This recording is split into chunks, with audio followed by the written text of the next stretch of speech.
You're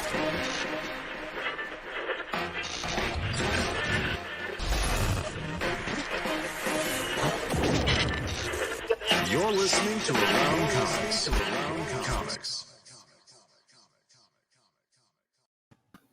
And you are watching Around Comics live on YouTube, Twitch, Twitter. Wait, I'm not Chris. Oh, No, no. That's right. You're not. Well, it was a Yeah. pre-designed overlay, and It's Chris cool is when not Tom here. does I'm the Brian show. Salazar. This is episode 397 of Around Comics. With me is Tom Caters. Hey. And not Chris. Not Chris Chris, yeah. isn't here. He's having computer issues. He's got that bad Wisconsin internet. This is true. He does have weak internet. What is it with the internet up there? And You might like get medical advice over it. So you might stumble into actual information. this is true. Sometimes it's used for actual information. Very rarely. Facebook works perfectly in Wisconsin. No problem. See, if you want to post something on Facebook, smooth, easy as pie. Easy. Videos, Yep. yeah, everything works really well in Wisconsin. I love. It is funny. I was just listening to the radio, and it was these guys. They're comedians that I follow, and they do a radio show on Sirius XM, and they're really funny. And they were talking about juggalos. The whole insane clown posse. It's a common topic with them. They think it's hilarious. But they were then talking about sort of like, what is the most white trash state in the United States? And they had people calling, and surprisingly, like the one that surprised me that got the most responses was Indiana. I could see that. I could see that. I don't disagree necessarily, but it was like, oh, okay. Out of all the states, Indiana seemingly is the most. I mean, I would think you would think like some West Virginia or a Kentucky or somewhere more southern states would get that sort of hatred, even like Florida. But anywhere out of like what I've realized living here is anything 40, 50 miles away from Chicagoland is pretty fucking Hicksville. Is pretty pretty yeah. Southern Illinois is a nightmare. Oh Wisconsin, Indiana, Iowa, Michigan. Yeah. My parents were visiting, and they live in Wisconsin, and they were going on about like no one wears masks in Green Bay, and like some woman like coughed on my mom on purpose. She was just like this weird, just like, what's happening? Passive, not even. She's like, well, it's better in Illinois. I'm like, people wear masks in Chicago. Yes. I'm like, don't get it twisted. You drive even the suburbs. Yeah, even the Chicago suburbs. My daughter will make that because she's in the city now, and when she comes home, she's just like, why aren't people wearing masks everywhere? Why doesn't it? Depends it's like on the suburb. Oak Park's pretty good, but you get farther out. The further out you get from the city, you get it some more. But it's funny too, though. When you talk about Indiana or like a Wisconsin, right, where it's like you have your certain areas, right, where like that are more metropolitan or like more connected, but then right, like Wisconsin, we went to the Upper Peninsula for spring break, and we drove through like 4 hours of Wisconsin, right? That's like north of Green Bay, which is already like, and it's like, oh my God, you forget like the,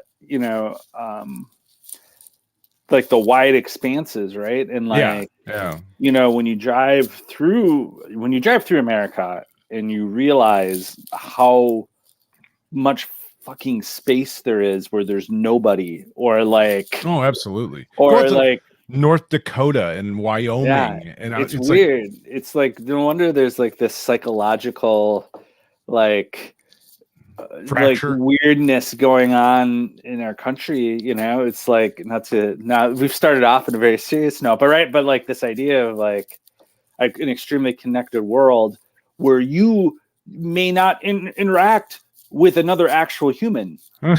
You know, like all day long. You all may day never long. You may not see it. You may not, we were in the Upper Right. Peninsula. We talked to one person. And that was like a head nod because we saw him on a trail at a park. Like other than that, there was no actual like interaction with another human being, like I think it definitely sort of speaks to. It's funny because I was just there's Chris. Chris is here. Oh, Yay, what a mess. Chris is here. Oh, I gotta rearrange, guys. Wait a minute. I'm There in the we Matrix. go. Now we're back to normal. There. We were All just right, sorry, talking guys. about remote areas, living in urban, not urban, but rural areas. I was just having the conversation with my niece actually about like the whole COVID epidemic and the last couple of years, and it's how the sort of like there's this wide range of experiences. Like if you live in a major metropolitan area, if you live in New York or LA or Chicago, COVID experience for you, like living in Manhattan in an apartment is a much different experience than someone living in Iowa. Yeah. You know what I mean? Or Wyoming or something like that. It's rural Wisconsin. Yeah. It's a very, very different sort of thing. And so it's hard to necessarily, like, I kind of understand sometimes while there's people that are just like, why is everybody making such a big deal about this? Because it's just a perspective thing. Like, if you're living in, wherever, some very remote sort of area where there's not that many people, the infection rates are probably relatively low for COVID. It's your perspective on it is much different than someone living in Manhattan and seeing like, dead bodies pouring out of fucking hospitals or just like the experience of like living really close to other people. Yeah. And being like, oh yeah, like you could catch this. Right. Like how absolutely. easy it would be, it's way more anxiety, I would think, involved than the other. But this has nothing to do with comics. I don't know. We got it can segue into I want Frank Miller's take on the oh Jesus. I want him to do his pandemic comic book. Oh God. He hasn't done one, right? I want to see the unique Frank Miller. Only if you think crime is a pandemic. I do. So I was reading or is pandemic a crime? Oh, I was reading Plandemic. Plandemic. That stupid documentary. But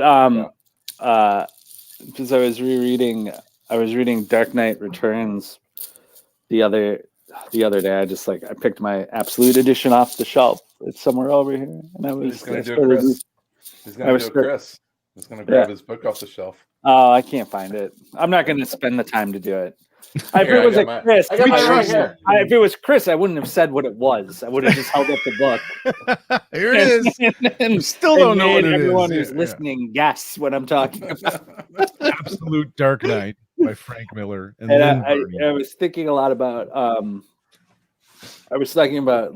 I've in the past said that I respect Dark Knight Returns, like the craft of it and what a great comic it is, but I always said that it felt kind of dated to me as a child of the 90s. I always read it as like I always read it as like a very of the time 80s sort of like urban plight, sort of paranoia of that Reaganomics and absolutely. And it was a reaction to the 1980s. And I would like to say that I was totally wrong. It's not dated at all. Timeless. It's timeless. Because this actually came up too. I was reading Watchmen, and I've always enjoyed Watchmen on the sense of like it's just a really well put together comic book story, and the art's great. And now, unfortunately, in both cases, I can definitely empathize with the emotional core of both of them, of stories about society coming apart at the threads, and like the feeling of it, right? Where like of Dark Knight Returns, of like that sort of the fear that permeates everything, where it's like, I work in what used to be the former Hancock building. Now they call it 875 North Michigan. It's still the Hancock building, right? And there's all these stories in the paper about like Hancock building. It's dangerous, crime skyrockets and the Magnificent Mile, and like, people at work, who aren't familiar with the area, like, is it safe by the Hancock building? And like, just like the weird paranoia where someone, like I've lived in slightly shady areas. I'm like, it's the Hancock, it's fine.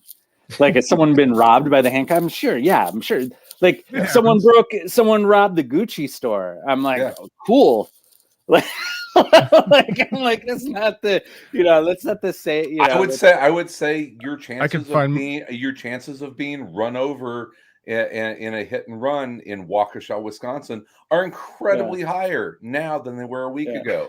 Does that mean that it's dangerous to live in Waukesha? But just like, feeling that like, it's probably lower now. Yeah.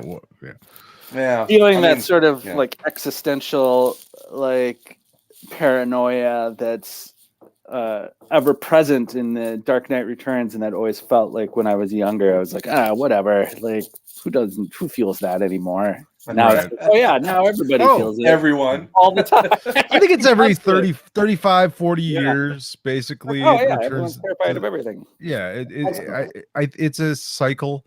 I was reading.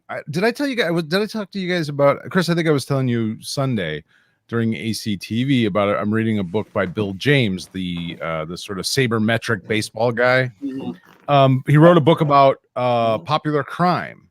And it's really interesting. It's not what I expected at all. I expected it to be sort of this dry analytical thing, and it's not. And it's the sort of the idea of it. It's not really. It's not popular crime. It's about the popularity of true crime, not about popular crime, right? I don't know what the distinction is. There. It's about. No, it's about popular. It's yes, but why does one crime become popular and one does not? Oh, that's right. That's what it's sort of about. Yeah. Is like there, whether it's the Lizzie Borden murders or the, Manson family murder, whatever, the John Wayne Bobbitt. Patty crime. Hearst. Yeah, whatever. Why does one become more, relevant? And that wasn't my point, but the book is interesting. What was interesting about it is he starts the book in like ancient Rome, and he talks about this murder where like I don't know who, Claudius someone or another, some Roman dude like pushed his wife out of a window, and it was the thing that I found early on through. I'm only up to about 1916 at this point in the book. But the recurring theme with it is like, it's no different. Like we talk about the media today where it's this 24-hour news cycle and it's so, clickbait and everything is sort of sensationalized. It was the exact same fucking way. And that's essentially why crimes become popular in mainstream culture, is because the media jumps on something for a particular reason. There are other reasons. He goes into he does break it down into a certain degree of like analytical data where it's like ancient Rome had its version of Nancy Grace, like Nancy Grace.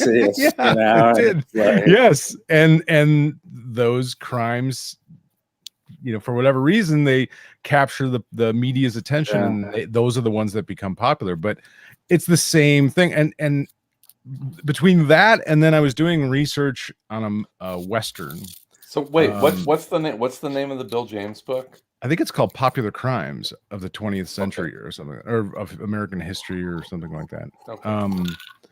But I was doing some research on the movie Tombstone, and I was really fascinated to find out that movie was incredibly accurate as far as history can provide information. The problem is that the information provided is mostly through newspapers, and like then, or like today, the newspapers back then were heavily divided depending on political affiliations, Republicans and Democrats. And those were divided by Republicans were the people that lived in Tombstone and were the bankers and merchants and the Earps, because they were by extension protecting the money. And the Democrats were the people that lived outside of town. They were the ranchers and, cattle hustlers and that kind of thing. And they didn't want law. They didn't want that infringing on their rights. And it doesn't matter 1,000 years, 500 years, 100 years. It's the fucking same. Yeah. It's the same bullshit. It may be amplified. It may be more of it now, but it's never been any different. We're in the same fucking cycle we've been for hundreds of years. So Frank Miller, if you ever heard me say that I thought it was dated, I apologize. I was wrong. Wow, it takes a big man to admit that. To say you're wrong. I mean, I hadn't read it in a while, and I was like, I don't know what. So does Strikes Back hold up? I haven't got to it yet. I'm working my way through it, but it took me reading that one years later, over a decade later, to get it. I was on it from the beginning. I understand.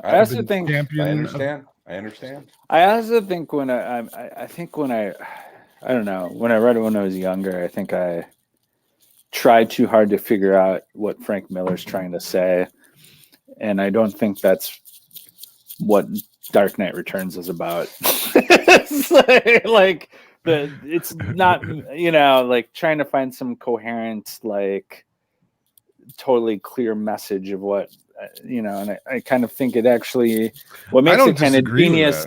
Yeah. What I think is kind of genius about it is it's like, it kind of fights itself at times, and like kind of like there's different things going on, and like it doesn't totally like land. My personal opinion about what Dark Knight Returns is about Frank Miller getting older, and his own struggles with the different parts of his personality and the things that he thought about, and the idea of just like becoming older and being a middle-aged person, even though he wasn't at that time, but just that he was still young when he did it. But I think he was thinking about that. I mean, that's what that book is about. It's about, generation gap, getting old. It's about Batman getting old. That's all, it's like, what would happen if Batman got old? And, and I think it works on that level a lot because,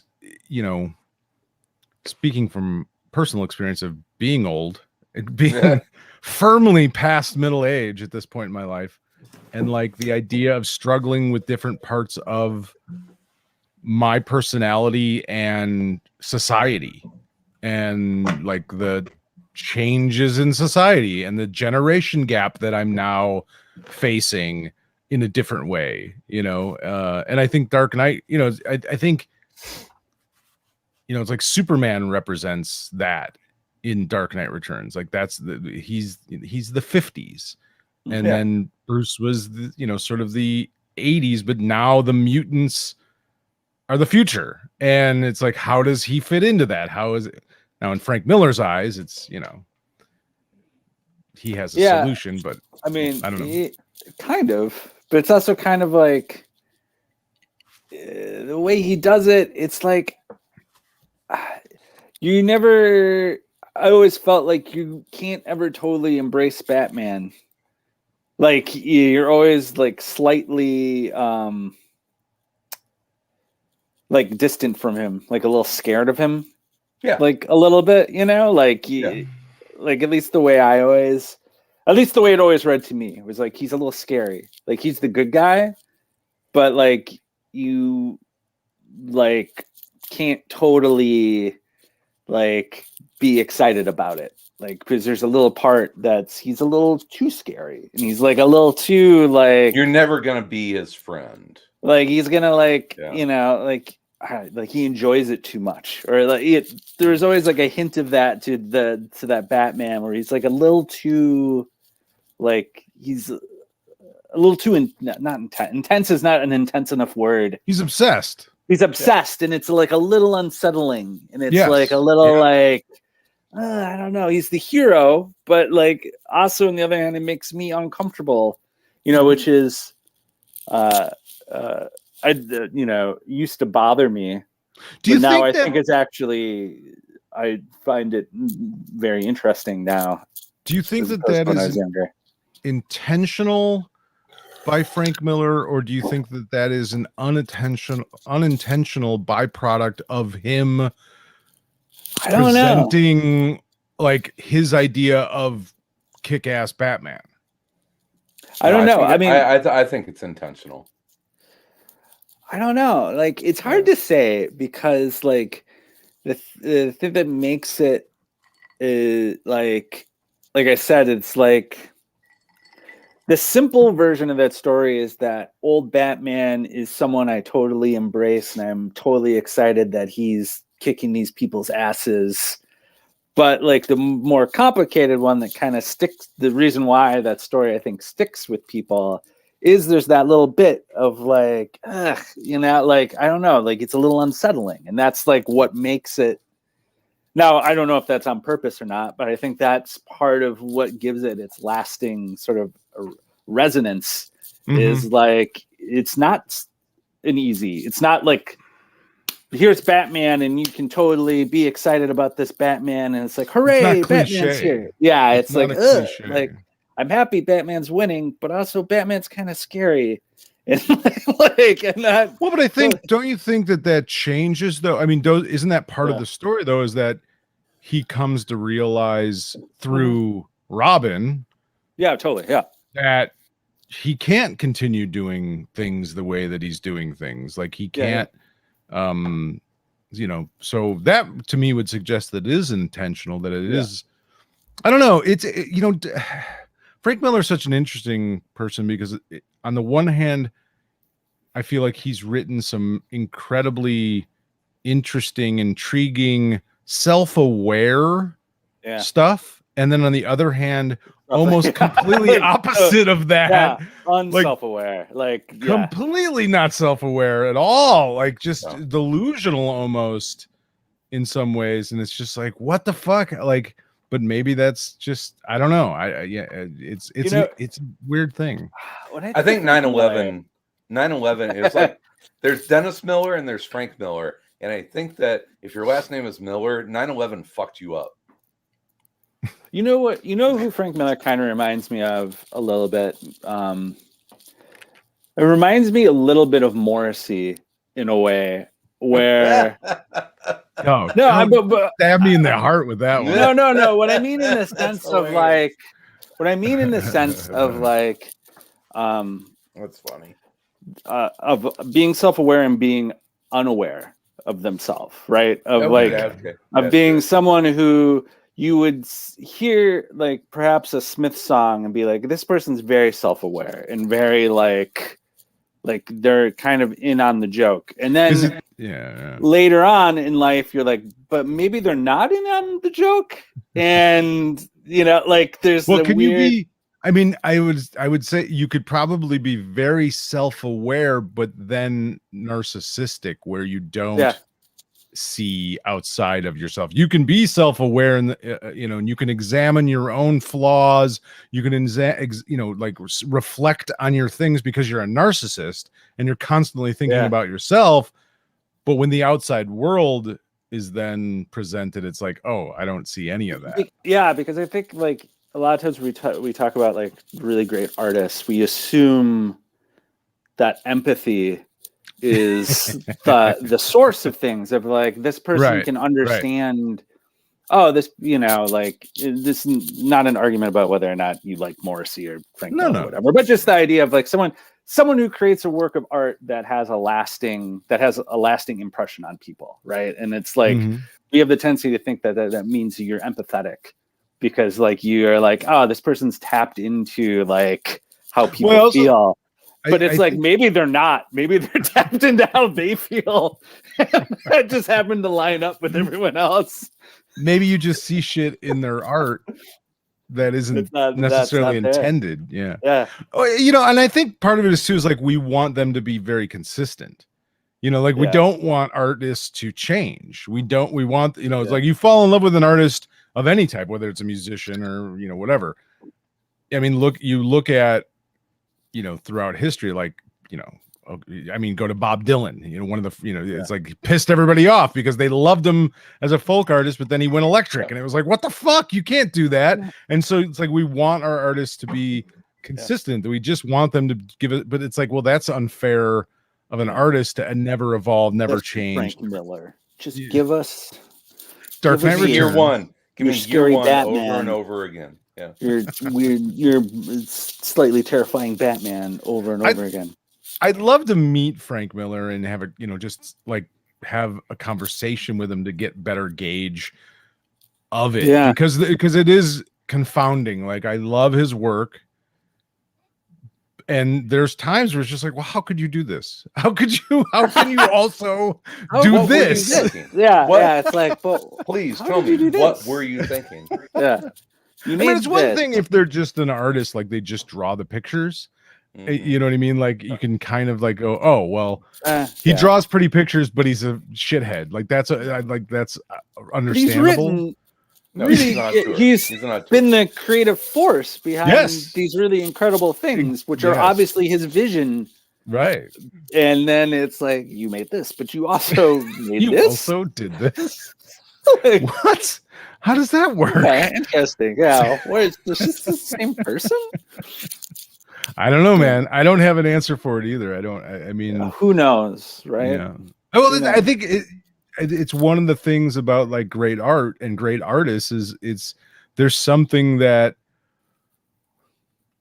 I think we connect in a way with great art because we assume that there's something that they understand about human life and that we connect with that. We understand, we empathize, we sympathize, we see in them, you know, they give us sort of a look into human nature and we connect with that. And so we assume that they're like us, but I think there's something about them very unlike us that allows them to do that. And sometimes that's fine.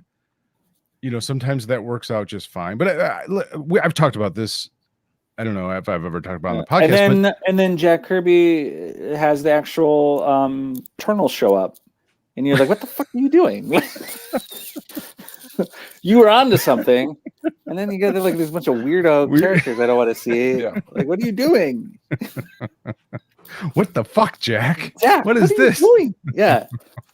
We got Ika. He's like Icarus, but with a K. And we got.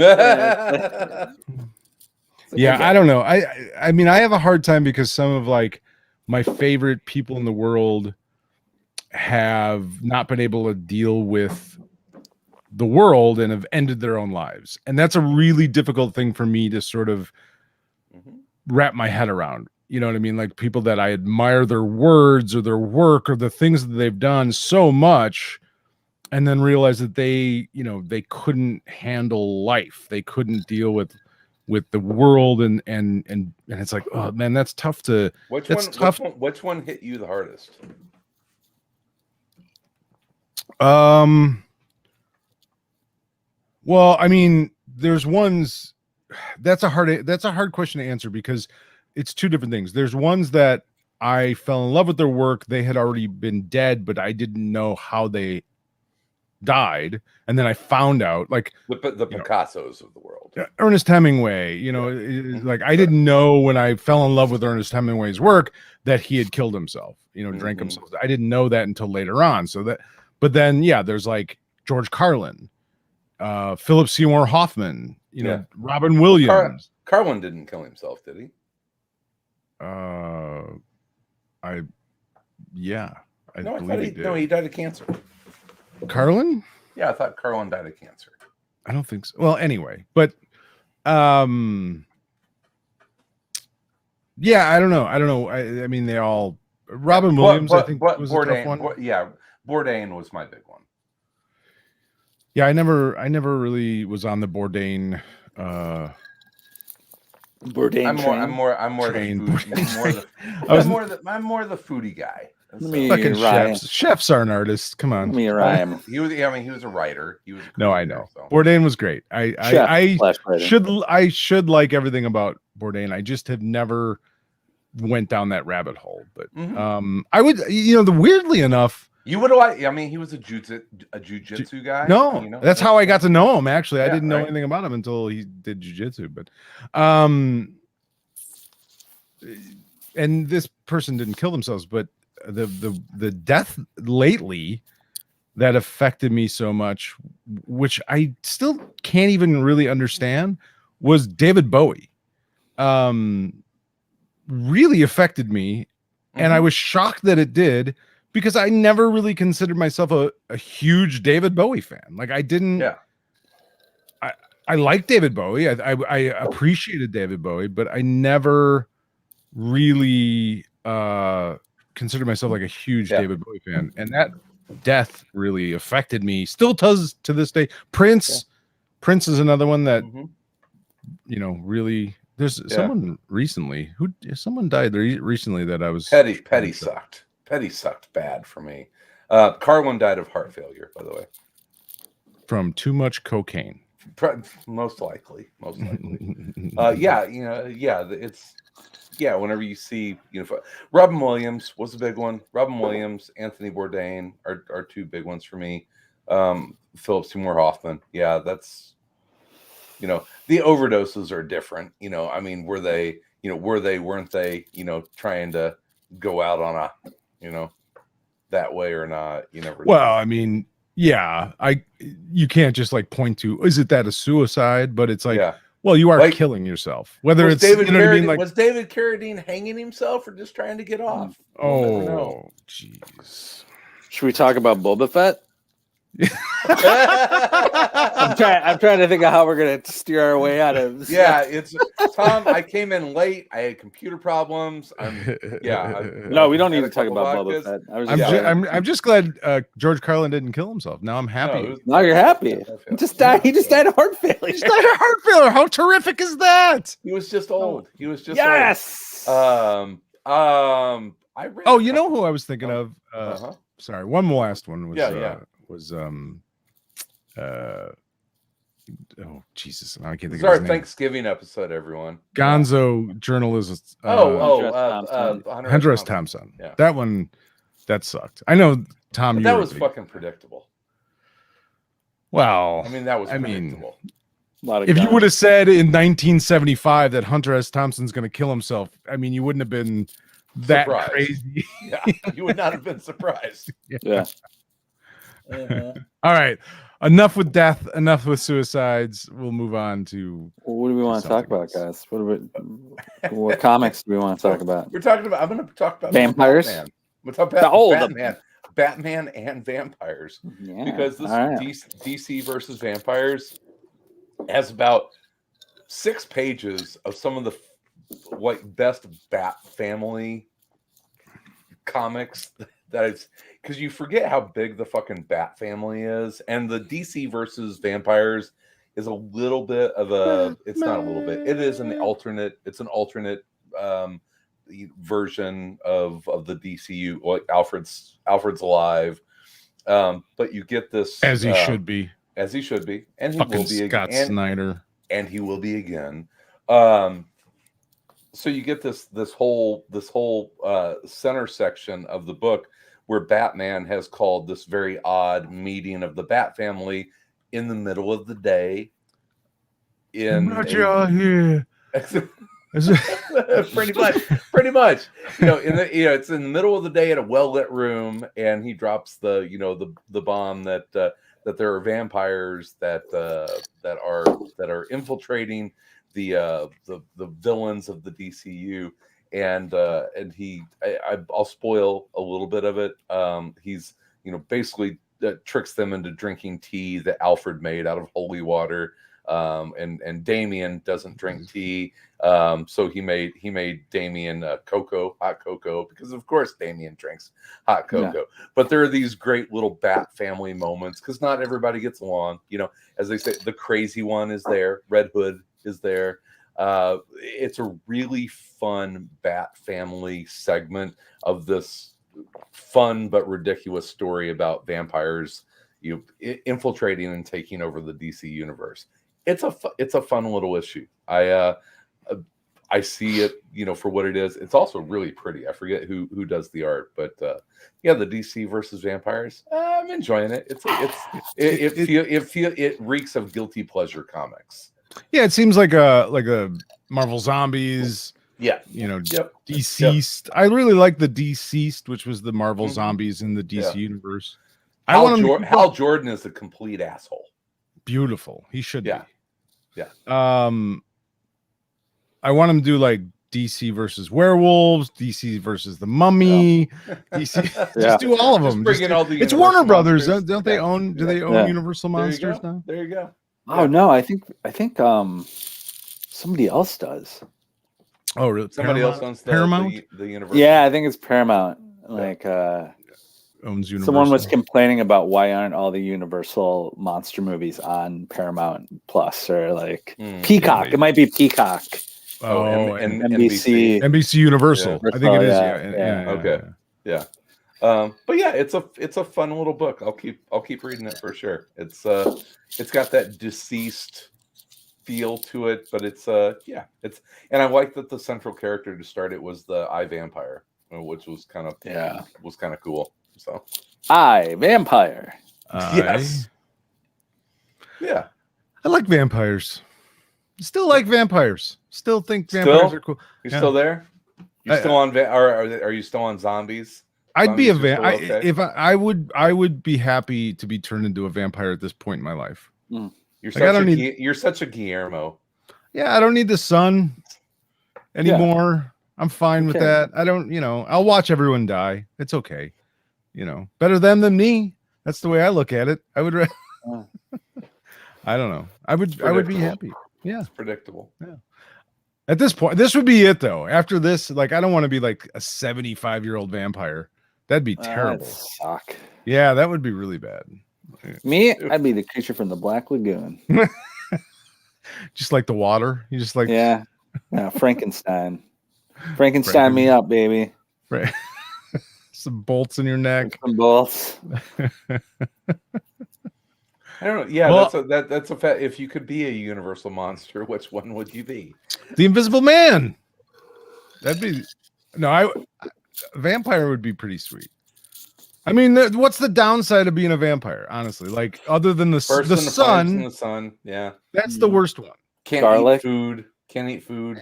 Whatever. I'm not big a foodie, as we've discussed. I'm not a big foodie. It's true. You like Italian food? I like no garlic. No garlic. No garlic. This is true. I do like pizza. Pizza. That's a big one. Yeah, that's a big no. I think I would figure it out. You remember that scene? You remember that scene in What We Do in the Shadows? Who's the Doug Jones character? The old vampire. Oh, yeah, I don't remember his name. The Baron. The Baron wants to eat a slice of New York pizza. That's totally worth it. Come on, those guys are living great lives, though. Who wouldn't want to be Jackie Daytona? All right, I read. I didn't read completely, but I started reading a comic this week. It was a short week.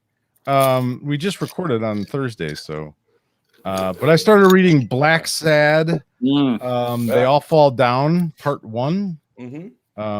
Which is, we talked about Blacksad years and years and years ago. The anthropomorphic Italian. Is it Italian? French. It's French, I think. I think it's French. I think it is it. Well, it's written by Juan Diaz Canales and art by Juanjo Guarnido. So neither of those sound French to me, but what do I know? I'm a dumb American. Our names don't mean shit. It's Brian Salazar. The authors are Spanish, and it's published by a French company. Oh, okay. All right. Well, there you go. So it's a Spanish-French comic. It's another Blacksad tale. It starts off with him getting involved with like unions and union busting, and he kind of has to go undercover. And there's, it's a very noirish. There's some there might be some land rights issues going on with this storyline, but as always, it's really just two things about Blacksad. The art obviously is pretty. Always gorgeous, amazing, but also the thing that always interests me so much is that all of the characters are different animals, anthropomorphic animal, and there is almost no reason for them to be animals. So like they don't use their animal abilities really. They don't mention it. I made a weird connection that I made a decision that Blacksad and BoJack Horseman exist in the same universe. Yeah, it's definitely similar in the sense of like BoJack is, but they talk about him being a horse at least. Like, and I guess they do that to some degree. Yeah, I want them to exist in the same universe. Well, it's completely possible. Maybe decades apart. Yes. Blacksad seems like it would be, I don't know if they've ever given a year, but it seems like it would be the 50s, maybe 40s. Yeah. It's, I mean, if you like Blacksad, you're going to like this Blacksad. It's so far a really fun story. And that's the other thing, like I've always liked about the Blacksad. It's usually like a detective story, but it's not, it's not like hard boiled. It's usually pretty fun. And there's some other, it feels a little bit like a French film to some degree, where there's some other things going on, as opposed to, it's not just about the detective story. There's some political stuff. There's some romance. There's always just some other commentary. Like in this, it starts off with like Shakespeare in the park, and then the local government shuts it down because they didn't have their papers and stuff, and sort of there's a little bit of political commentary, and then it always feels very Chinatown to me. Yeah, oh, sure, yeah, absolutely. I mean, it's there's danger, but it seems kind of light. But there's a lot of politics. There's a lot of the world around it. It feels very Chinatown. It always has, and that's a compliment. Yeah, as it should be.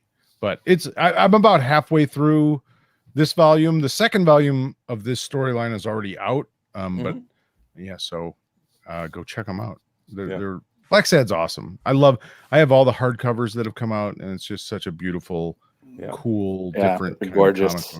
They're pretty. They are pretty. And those Europeans publishing, they know what they're doing. Comics. They know what they're doing. They know how to make comics. I don't know about like anything else, but they know how to make comics. They know. Yeah, I'm not sure about like things. Economic systems. Cars, just the Germans. Yeah, that's true. Yeah, the French can't make cars. Yeah, no, absolutely not. Wrong. Tom, you got anything? I've been reading the giant Star Wars crossover. Still on that, huh? I'm not reading every part of it. And I remember why I don't like crossovers. I'm like, oh, this is what's happening. Everything's going so slow and fast at the same time. Also, it's weird with the Star Wars books too, is I feel like there's always like a weird tension between like the characters, right? Like Darth Vader, and then like characters that are sort of like, I know it's not extended universe anymore, whatever but characters that exist solely in those materials, right? And there's like I feel like at times when you're reading a story where there's a mix of these characters, like there's times where you're like explaining what's up with Darth Vader, and you're just like, come on, just hurry up. I know what's going on with Darth Vader.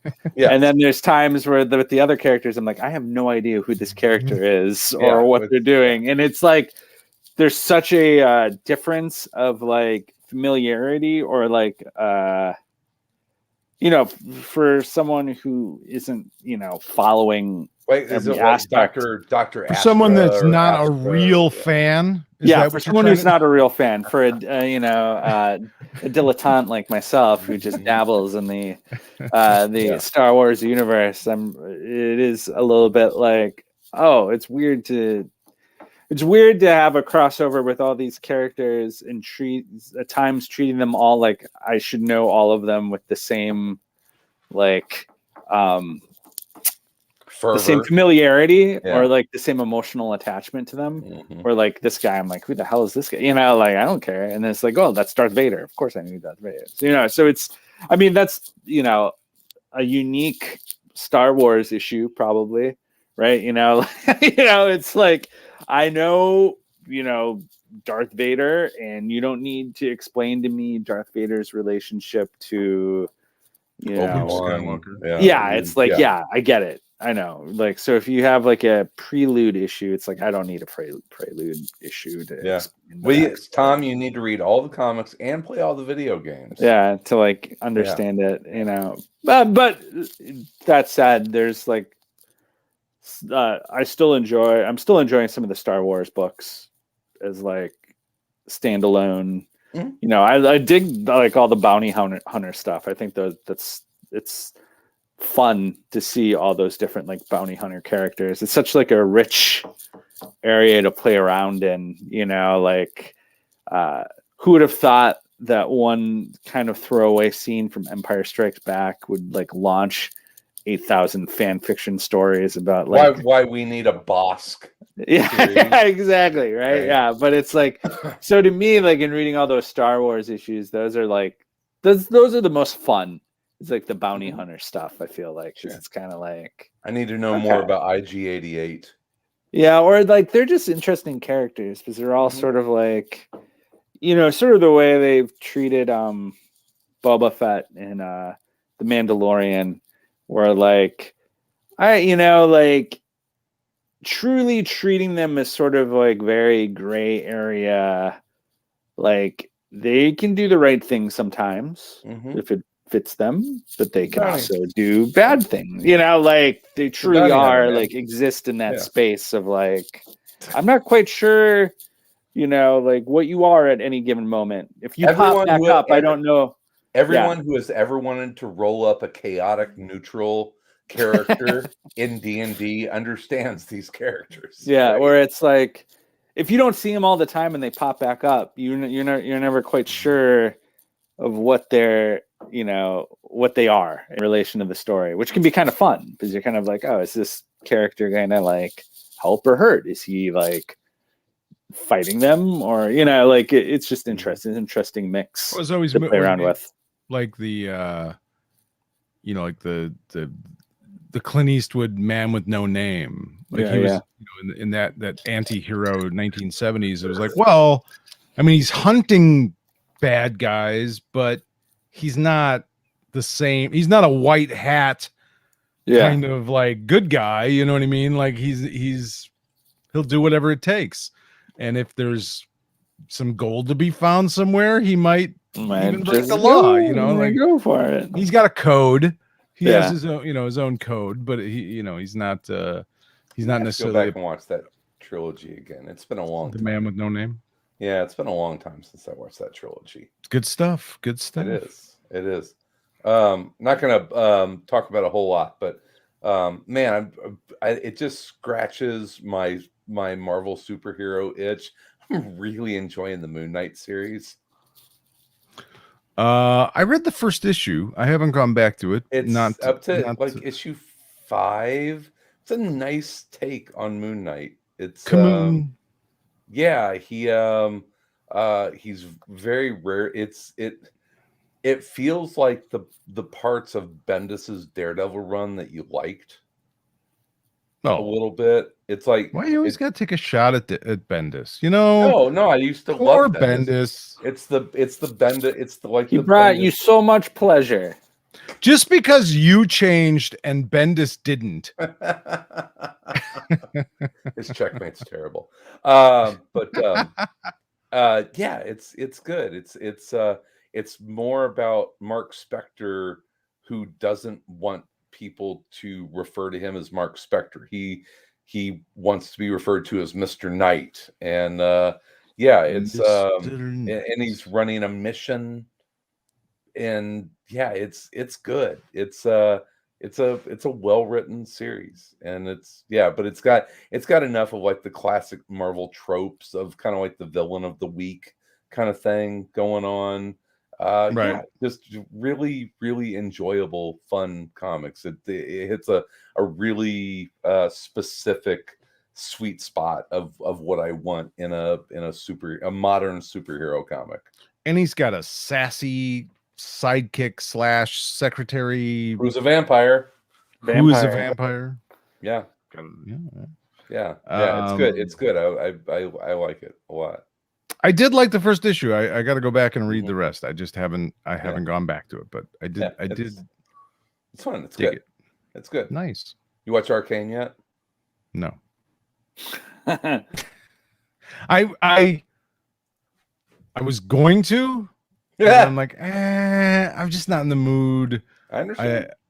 And then I watched a show called Yellow Jackets, which is it's on Showtime, and it's pretty good so far. It's a little over the top, but it's about a high school championship soccer team, female soccer team in 1996 that is going to nationals, and their plane crashes and they're stranded out in like the wilderness, and they have to eat each other.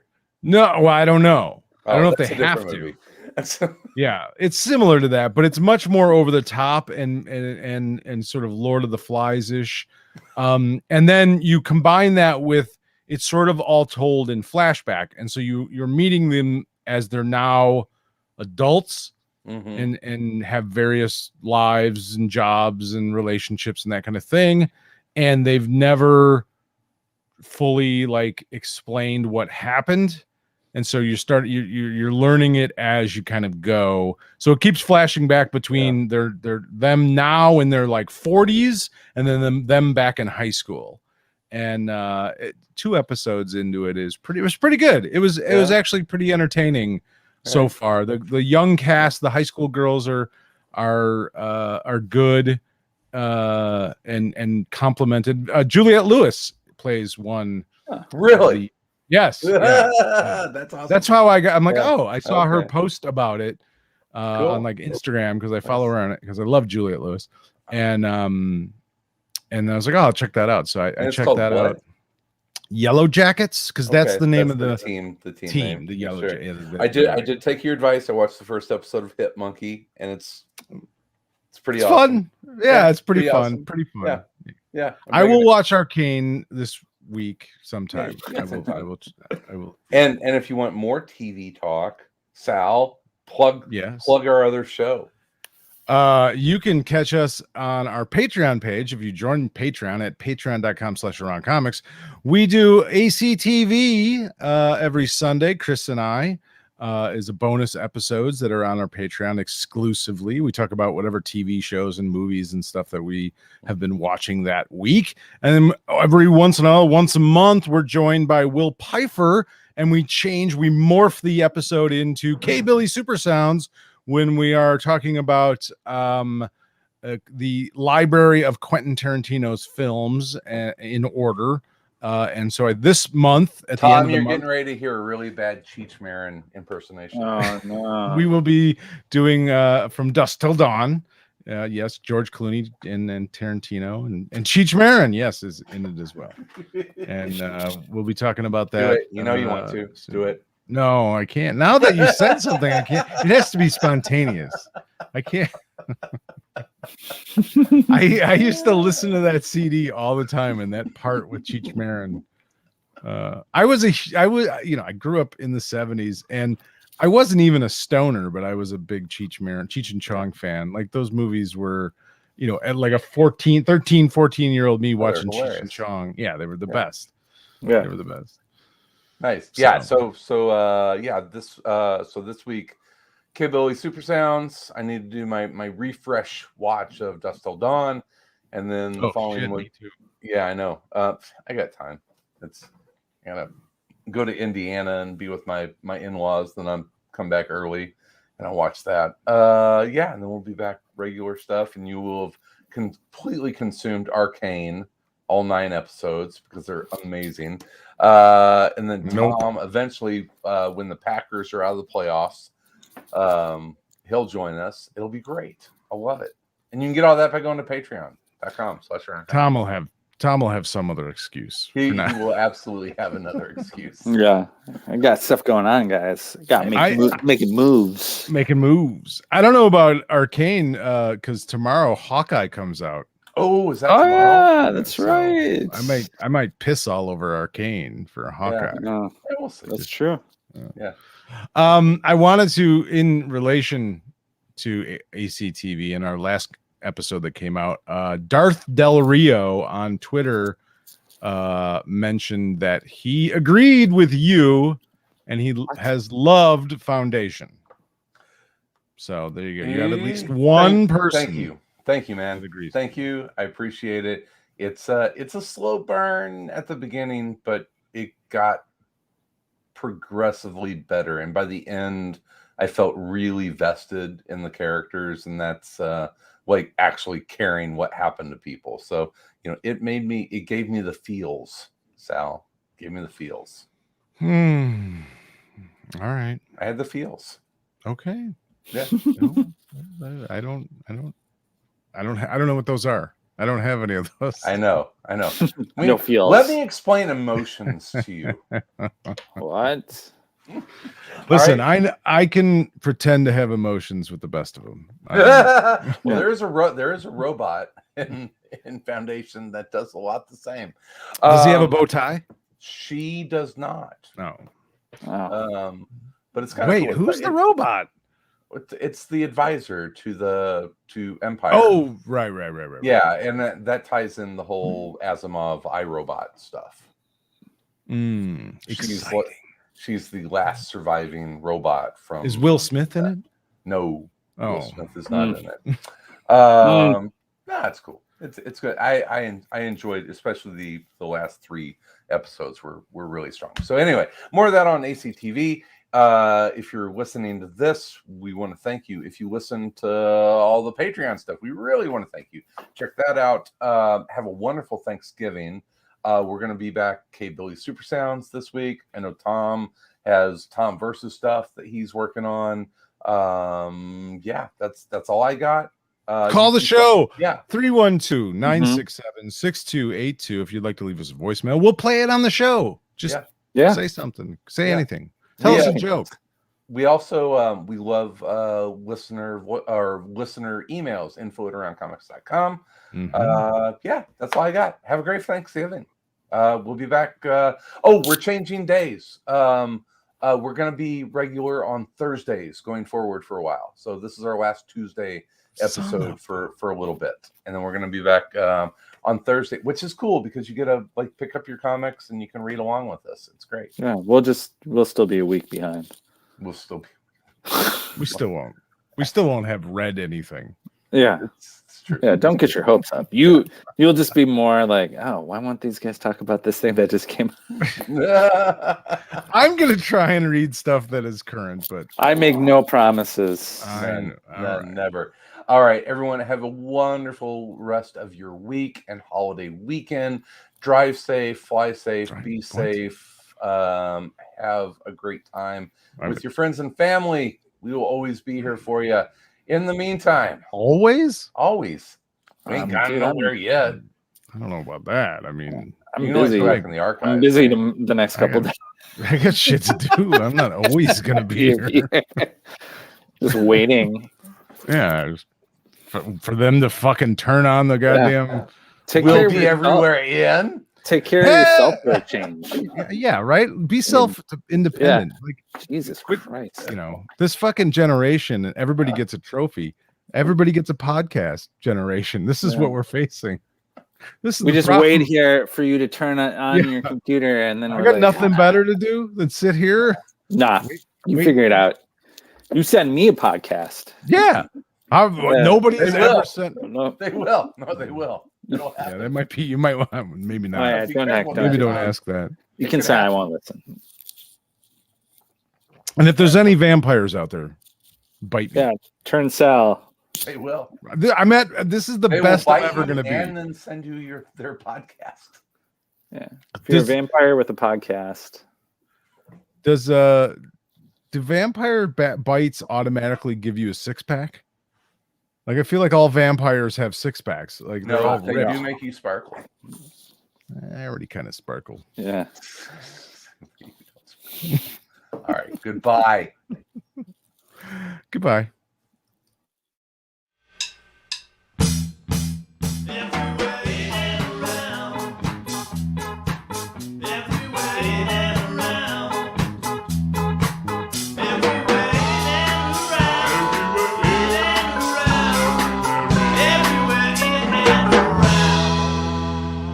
Coming.